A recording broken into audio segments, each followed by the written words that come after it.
I do every day, Mum? What do I do? Get up, catch the bus, go to work, come back home, eat chips and go to bed. Is that it? It's what the rest of us do. Well, I can't. Why? Because you're better than us? No, I didn't mean that.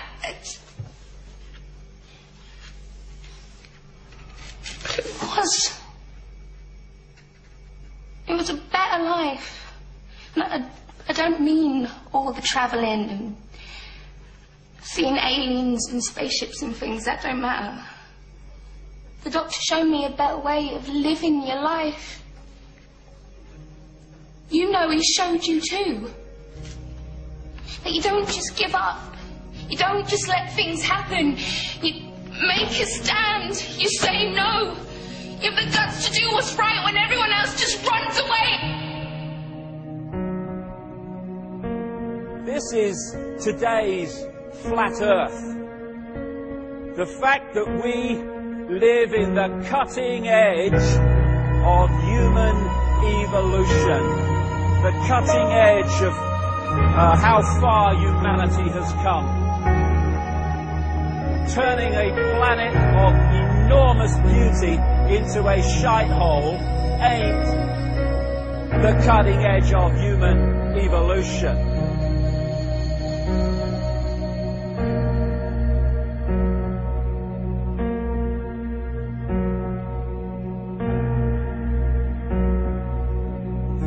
As Michael Elner said, just look at us. Everything is backwards. Everything is upside down. Doctors destroy health, lawyers destroy justice, universities destroy knowledge, governments destroy freedom, the major media destroys information, and religions destroy spirituality. I think there's more to know here. Isn't that weird? We always kill the guys who try and help us. Isn't that strange? We let the little demons run amok. Always. John Lennon, murdered. John Kennedy, murdered. Martin Luther King, murdered. Gandhi, murdered. Reagan, wounded. Down. Bad fucking choice. You find that people that are in positions of apparent power, like prime ministers and presidents, are actually puppets of the real power, which doesn't put itself on public display. Why would it? I mean, does anyone really think that George W. Bush is running America? He probably couldn't tie his shoelaces, never mind run a country. I have this feeling, man, because you know there's a handful of people actually run everything. That's true. It's provable. It's not I'm not a conspiracy nut. It's provable. Handful, very small elite run and own these corporations, which include the mainstream media. I have this feeling who's ever elected president, like Clinton was, no matter what your promises you promise on the campaign trail, blah, blah, blah, when you win, you go into this smoky room with the 12 industrialist, capitalist scumfucks who got you in there, and you're in this smoky room, and this little film screen comes down, and a big guy in a cigar, roll the film. And it's a shot of the Kennedy assassination from an angle you've never seen before. It looks suspiciously off the grassy knoll. And in the film, the screen goes up and the lights come up and they go to the new president. Any questions? Just what my agenda is. First we bomb Baghdad. You got it. What I am is frustrated at watching Orwell's 1984 unfold in front of our eyes by the day, while people focus on who shot Phil Mitchell. That is frustrating, because my children and your children, thank you, are going to have to live, indeed, in the timescale, so are we, because we're living in it now, when the most basics of freedoms are being taken away. The average man and woman is in a trance. They get home from work, they don't even talk to their children. They turn the television on, and they let those corporate messages set the agenda in their lives. All you ever hear about in this country is our differences. That's all the media and the politicians are ever talking about, the things that separate us, things that make us different from one another. That's the way the ruling class operates in any society. They try to divide the rest of the people. They keep the lower and the middle classes fighting with each other so that they, the rich, can run off with all the fucking money. fairly simple thing happens to work. If you know anything different, that's what they're going to talk about. Race, religion, ethnic and national background, jobs, income, education, social status, sexuality. Anything you can do, keep us fighting with each other so that they can keep going to the bank. Divide and conquer is the motto. And as long as people continue to see themselves as separate from everything else, they lend themselves to being completely enslaved.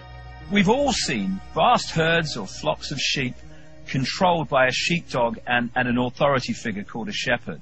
You imagine if just a significant number, not even half, of those sheep said, we're not going to succumb to fear of the sheepdog, and we are going to go our own way.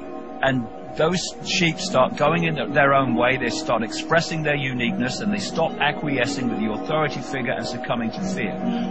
Where's the power of the shepherd now?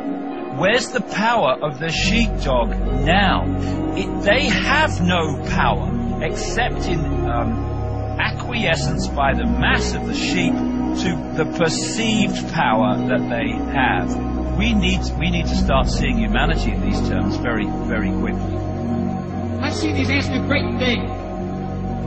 And year after year, they somehow manage to pick food for themselves and you. So who is the weaker species?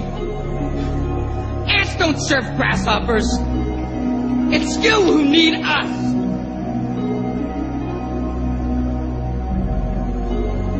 You know, when you go through all these different levels of how we are attacked mentally, emotionally and physically to suppress us and to hold us in the box, in the bubble, that tells us something about us. What people don't realize. Oh, it's negative. No, it's not negative. It's extremely positive if you want to use those terms. Because it's telling us who we really are.